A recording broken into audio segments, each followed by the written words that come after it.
One of the most important cowboy foods was not steak, beans, or coffee. It was a can of tomatoes. It sounds wrong. A can of tomatoes. The thing sitting in your pantry right now, next to the soup and the old box of pasta. More essential than a thick cut of beef seared over an open fire. More important than a pot of beans that had been simmering all day. More vital than the coffee that kept a man in the saddle for 16 hours. But on a cattle drive, the wrong assumption about food didn't just ruin your dinner. It could ruin your guts for a week, or worse. This is the story of the chuckwagon, a forgotten pantry item called airtights, and a problem that turned every river on the trail into a potential nightmare. Let's start with the crime scene. A cattle drive in the late 1800s. 1866 to 1886, roughly. From 1866 to 1886, millions of cattle were driven north from Texas to Kansas railheads. A drive might cover 1,500 miles and take 3 to 4 months. 12 to 15 men moving 3,000 head of cattle across open prairie, through river crossings, through gust storms, through country where the next water source was a question mark on a map that didn't exist yet. These men didn't eat what they wanted. They ate what could survive the trip. The chuckwagon was the center of that calculation. Charles Goodnight, the legendary rancher and trailblazer, is credited with inventing it in 1866. He took a standard army wagon, reinforced it, and built a chuck box across the back. A fold-down door became a work table. Inside were drawers and compartments for every item a cook needed. It wasn't just a kitchen. It was a mobile logistics space with a medical kit, bedding, tools, and the food supply for the entire crew. The cook was the second most important person on the drive, behind only the trail boss. He was doctor, dentist, banker, and sometimes the only thing standing between the crew and complete despair. And his pantry was not steak and whiskey. It was flour, salt, sugar, sourdough starter, beans, coffee, dried fruit, molasses, and canned goods. The cowboys had a name for these cans: airtights. An airtight was a hermetically sealed tin can. Remember, this was an era when food preservation was unreliable. Meat spoiled, vegetables rotted. But an airtight was a miracle, a sealed metal container that kept food edible for months, even years. The cowboy didn't care about the technology. He cared that when he opened it, the food inside was still food. And among these airtights, one item was prized above almost everything else: canned tomatoes. The standard explanation for this has always been taste and nutrition. The cowboy diet was monotonous. Beef 3 times a day, beans every night, sourdough biscuits, coffee, maybe some molasses. A can of tomatoes was a burst of flavor, acid, sweetness, something that cut through the grease and the dust. And of course, the vitamin C argument. Scurvy was a real threat on long voyages and isolated outposts. Tomatoes would help prevent it. That explanation is neat. It makes sense. It is also incomplete, because the vitamin C argument doesn't explain why canned tomatoes, specifically, were the staple. Other canned goods carried vitamin C. Why tomatoes? And the flavor argument doesn't explain the urgency. A cowboy wouldn't risk his life for a better-tasting dinner. He would risk it for something that kept him alive. There was a harder reason, a more practical reason. And it had nothing to do with vitamins and everything to do with the water. The water on the great cattle trails was not clean. It was not safe. It was, in many places, a slow-acting gastrointestinal weapon. The rivers of the southern plains cut through mineral-rich soil.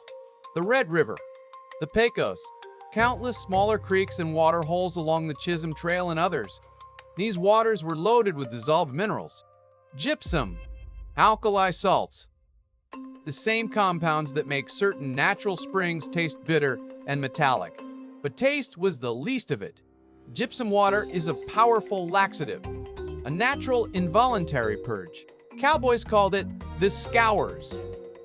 Drink from the wrong river, and within hours your body would evacuate everything inside you. Water, nutrients, strength. It wasn't lethal poisoning, it was a slow debilitation, persistent diarrhea leading to severe dehydration. A man with the scours couldn't ride, he couldn't work. He was a liability to himself and to the entire drive crew. In the middle of nowhere, with no clean water source for miles, every river was a gamble, and the cowboys knew this. They didn't have modern chemistry. They didn't know the term calcium sulfate. But they knew which rivers had the bad water. They knew what happened to a man who drank from them. And they knew, through hard, brutal experience, that something in the chuckwagon could help.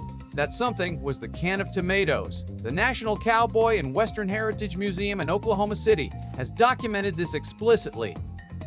The museum explicitly notes that the sweet, acidic nature of canned tomatoes helped cowboys counter the effects of gypsum-filled river water. This is not a folktale. It is documented institutional knowledge from the primary museum dedicated to preserving this exact history. The mechanism was simple.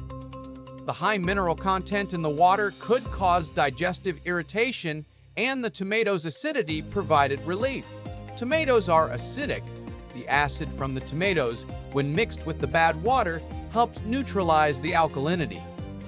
This didn't purify the water in a modern sense. It didn't kill bacteria or remove sediment, but it knocked down the pH enough to make the water palatable and significantly reduce its laxative effect. The acid mitigated the water's harsh effects. The body held onto its fluids. A cowboy on the trail didn't understand acid-base chemistry. He understood results. He knew that if he mixed a can of tomatoes into his cup of bad river water, he was less likely to spend the next 3 days doubled over behind a mesquite bush. The cook knew to save the tomato cans for the stretches where the water was known to be foul. It was empirical, survival-level knowledge. Trial and error paid for in misery. This reframes the entire object. A can of tomatoes was not just food, it was primitive water treatment, a portable digestive shield, a hydration hack packed in a tin that could be opened in 30 seconds. The cowboys didn't carry it because they liked Italian cuisine. They carried it because it solved one of the most dangerous logistical problems on the frontier.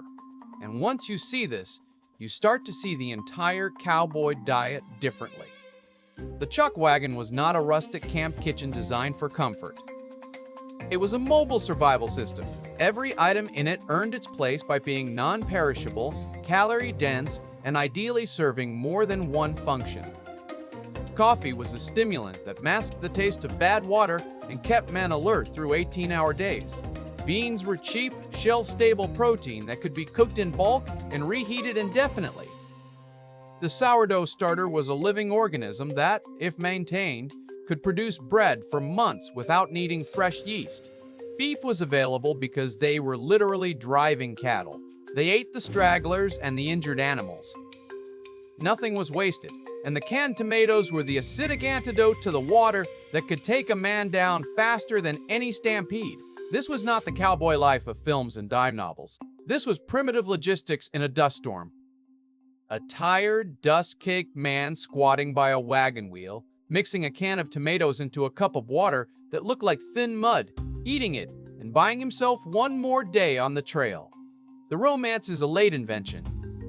The real story is a calculation, a grim, brilliant, dusty calculation.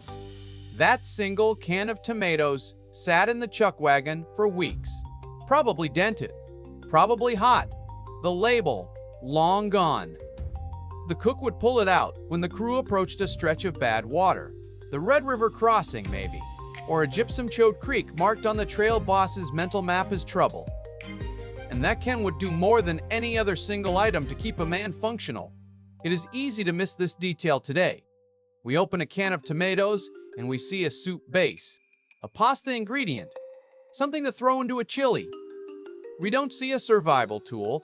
We don't see the verdict of a century of trial and error, but the evidence is there, in the museum record, in the trail diaries, in the chemical logic of acid meeting alkali. The cowboys didn't write down, "We use tomatoes to neutralize gypsum." They didn't need to. The knowledge lived in practice, passed from cook to cook, drive to drive. A piece of expertise so baked into the routine that nobody thought to explain it to outsiders. The historians had to reconstruct it later from the pantry lists, from the oral histories, from the one museum note that made the connection explicit, and that connection changes how we should see the entire era. Cowboy food was not a feast for the imagination. It was a series of engineering decisions made under extreme constraint. The chuckwagon was the most advanced mobile kitchen of its time. The airtights were the most advanced food preservation technology available to ordinary people. The diet was a system, and the system was designed to keep men alive in a landscape that did not care whether they lived or died. The can of tomatoes outsmarted the land. It sat there, behind the chuckbox door, waiting for the moment the river turned against them. And when that moment came, it did its work, quietly, without drama, without anyone writing a song about it. The cowboy would drink his altered water, grimace at the taste, and keep moving. That was the point. Keep moving. A can of tomatoes was a survival decision, an artifact of dusty trails, a decision that said, we need something that can fight the water, and this is it. The steak was for the movies. The beans were for bulk. The coffee was for endurance. The tomatoes were for the moment the river tried to take you down. And they won.